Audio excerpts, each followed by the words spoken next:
कल्याण डोंबिवली महापालिकेचे नगरसेवक आणि बदलापूर अंबरनाथ, कल्याण डोंबिवली 2 दिवसाचं प्रशिक्षण झालं. उद्या आता बदलापूर अंबरनाथ नगरपालिकेचे नगरसेवक त्यांचं प्रशिक्षण आहे. आणि रामभाऊ म्हाळगी प्रबोधिनीमध्ये एक विशेष करून प्रशिक्षण शिबिर अनेक या ठिकाणी होतात आणि त्यामुळे ज्या ज्या क्षेत्रामधले लोक या रामभाऊ म्हाळगीमध्ये येऊन ज्यांनी प्रशिक्षण घेतलं, आता पण ती मुलं 6 राज्यातली मुलं होती आणि त्यांनी देखील आपल्या रामभाऊ म्हाळगीमध्ये आले आणि इथं आल्यानंतर इथं काही ना काही जे ज्ञान आहे, अनुभव आहे ते घेऊन त्या त्या क्षेत्रातले लोक जातात.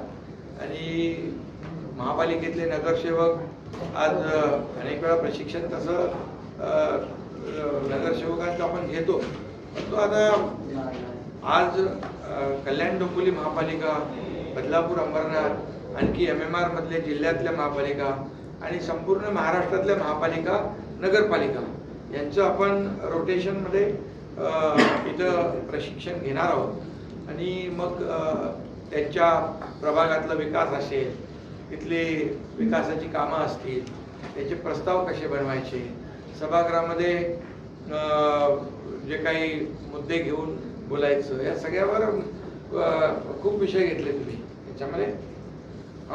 महाराष्ट्र महापालिका कायदे, त्याचबरोबर जे आपल्या विकास, शहर विकास, स्मार्ट सिटी, मिशन प्रकल्प, क्लस्टर डेव्हलपमेंट, वाहतूक कोणी, खूप विषय आहेत जे सर्वसामान्य लोकांची, नागरिकांची, मी त्याच्यात पूर्ण बोलत जात नाही, परंतु नागरिकांची निगडीत अशा प्रकारचे हे विषय चर्चेला घेतले 2 दिवसामध्ये. त्यामुळे नक्कीच इथल्या आमच्या नगरसेवकांना त्याचा फायदा होईल. आणि इथं अटलजी आलेले आहेत, प्रमोदजी आलेले आहेत, इथं मुख्यमंत्री जेव्हा मोदी साहेब होते त्यावेळेस तेही आलेत, बाळासाहेब स्वतः आले 2003 मध्ये. अशी मोठी मान्यवर व्यक्तिमत्व या रामभाऊ म्हाळगी प्रबोधिनीमध्ये आलेली आहेत आणि याचा अभिमान आहे. आणि नक्कीच या प्रशिक्षण शिबिराचा देखील आमच्या नगरसेवकांना फायदा होईल आणि त्यांच्या महापालिकांमध्ये, नगरपालिकांमध्ये, त्यांच्या वॉर्डमध्ये देखील याचा बेनिफिट होईल. मी मगाशी म्हणालो की प्रभागातल्या देखील, वॉर्डातल्या देखील नगरसेवकांची विकासाच्या बाबतीमध्ये स्पर्धा झाल्या पाहिजे आणि त्या बाबतीत देखील सूचना केल्या. नक्कीच शेवटी आपला प्रभाग कसा विकसित राहील, स्वच्छ कसा राहील, सगळ्या मूलभूत सोयी सुविधा लोकांना कशा मिळतील यावर या प्रशिक्षण शिबिरामध्ये भर दिलेला आहे.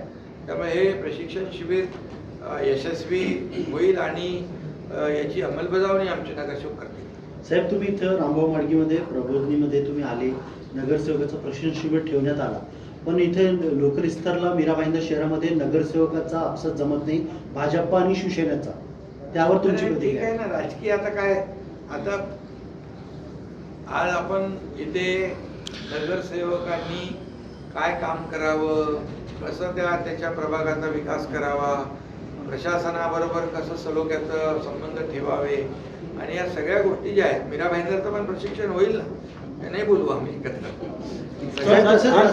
समोर आलेला आहे का स्वच्छता मोहीम घेतली, आता स्वच्छता मोहीमला एक अवॉर्ड डिक्लेअर करणार होते सर, 1 कोटीपर्यंत केलं ना. म्हणजे त्या 1 कोटी रुपये त्या प्रभागातल्या विकास कामावर वापरायचे. आणि आता देखील नगर विकास विभागाच्या माध्यमातून अ वर्ग, ब वर्ग, क वर्ग, ड वर्ग महापालिका, नगरपालिका ज्या आहेत त्यांची पण कॉम्पिटिशन आहे आणि त्या महापालिकांमध्ये देखील स्पर्धा नगरपालिकांमध्ये आहे. परंतु आता वार्डामध्ये पण स्पर्धा झाल्या पाहिजे. आपला वॉर्ड सगळ्यात नंबर 1 कसा, आदर्श वॉर्ड कसा होईल या बाबतीत देखील मी सूचना केली आहे. त्यामुळे याचा परिणाम नक्कीच तिथल्या विकासावर होईल. जे रस्ता आहे ते रस्ता महापालिकेने काम करायला बंद केलं. महापौरचं एक पत्र आहे की ते काम तात्काळ बंद करा, त्यावर तुमची प्रतिक्रिया काय? कारण मी माहिती घेतो का बंद केलंय, बंद केलं असेल तर नाही सर, डिंपल मेहता यांचं असं म्हणणं आहे की तो राज्यमार्ग आहे, त्यावर शासनाने खर्च करावा, पालिकेच्या तिजोरीतून खर्च करू नये, नाही, त्यासाठी निधी नाहीये. लोकांची गैरसोय टाळण्यासाठी कोणी करावा कोणी नाही करावा हा विषय महत्वाचा नाही, करावा ते आम्ही करू. सर आता नरेंद्र मेहता यांनी पत्रकार परिषद घेतली होती, त्यांनी सांगितलं होतं की आम्ही 500 कोटीची मागणी केलेली आहे शहरातील अंतर्गत असं, पण आपण ती मान्य करत नाही, म्हणजे दिरंगाई करत आहे. कोण दिरंगाई करताय? आपल्याकडे आहे ना ते शासन कर्ज मंजुरी. अच्छा, कर्जाला मंजुरी देऊ ना, काही प्रॉब्लेम नाही.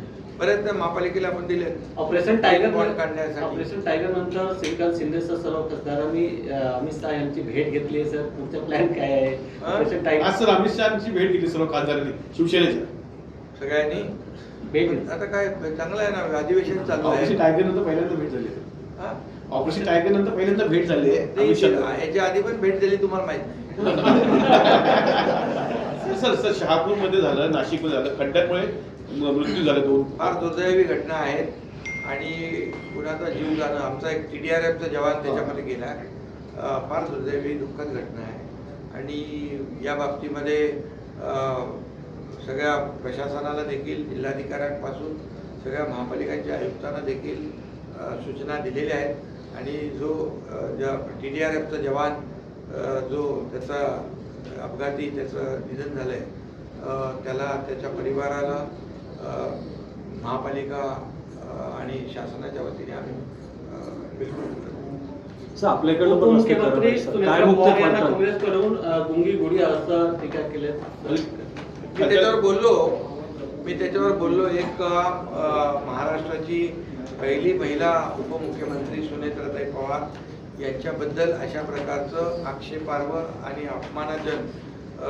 अपमानास्पद वक्तव्य करणं हे दुर्दैवी आहे आणि खऱ्या अर्थाने याची जेवढी निंदा आणि निषेध करावा तेवढा थोडा आहे. खरं म्हणजे हा फक्त सुनेत्राताईंचा अपमान नाही तर महाराष्ट्रातल्या तमाम माता भगिनींचा अपमान आहे आणि याच्यावर ज्यांनी वक्तव्य केलं त्यांनी माफी मागितली पाहिजे.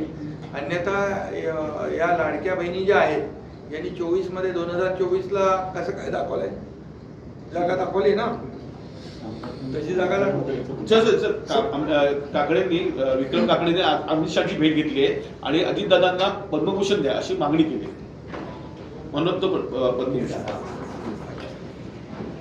अमित शहाने मागणी केलेली आहे अजितदादांना. कसं होतं नाही, त्यांनी त्यांच्या भावना व्यक्त केलेल्या आहेत की अजितदादांनी देखील महाराष्ट्रासाठी त्यांचं मोठं योगदान आहे आणि विक्रम आता आमदार झालाय आणि आपल्या नेत्याच्या बद्दल त्यांनी त्याचा आदर व्यक्त केला. सर एक छोट रमेश म्हात्रेंवरती कधी कारवाई, विरोधकांचा आरोप आहे रमेश म्हात्रेंवर कधी कारवाई होणार? पक्षांतर म्हात्रेंवर कारवाई झाली, ते जेलमध्ये आहे. रमेश म्हात्रे हे